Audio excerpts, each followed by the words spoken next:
தேமுதிக பொதுச் செயலாளர் பிரேமலதா விஜயகாந்தின் தாயார் அம்சவேணி வயது முதிர்வால் இயற்கை எய்தியுள்ளார். இதுகுறித்த கூடுதல் தகவலை செய்தியாளர் நந்தகுமார் வழங்கிட கேட்கலாம். நந்தகுமார், வணக்கம். கள தகவல்களை சொல்லுங்க.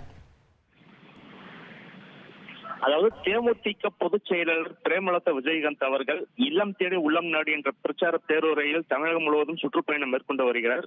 அதன்படி நேற்று தருமபுரி மாவட்டத்தில் உள்ள நல்லம்பள்ளி மற்றும் பாளையம் பகுதிகளில் பொதுமக்களிடையே பிரச்சார பேருரையாற்றினார். பின்னர் நேற்று இரவு தனியார் விடுதியில் தங்கியிருந்த அவர் இன்று காலை பத்திரிகையாளர் சந்தித்த பிறகு சேலம் மாவட்டத்திற்கு செல்லவிருந்த நிலையில் இன்று காலை அவரது தாயாரானவர் வயது மூப்பு காரணமாக உயிரிழந்த தகவலை கேட்டு மொத்த நிகழ்ச்சிகள் ரத்து செய்துவிட்டு மிகவும் துக்கத்துடன் காணப்பட்ட அழுது கொண்டு இருந்தார். இந்த சூழ்நிலையில் பத்திரிகையாளர் சந்திப்பு உடனடியாக ரத்து செய்யப்பட்டது மட்டுமல்லாமல் அனைத்து நிகழ்ச்சிகளையும் ரத்து செய்துவிட்டு உடனடியாக அவர் சொந்த ஊரான குடியாத்தம் பகுதிக்கு உடனடியாக வந்து சென்றார். அப்போது தனியார் விடுதி முன்பு நின்றிருந்த அவர் கட்சி தொண்டர்கள் அனைவரும் அவருக்கு ஆறுதல் தெரிவித்ததற்கு நன்றி தெரிவித்து அவர் சென்றார்.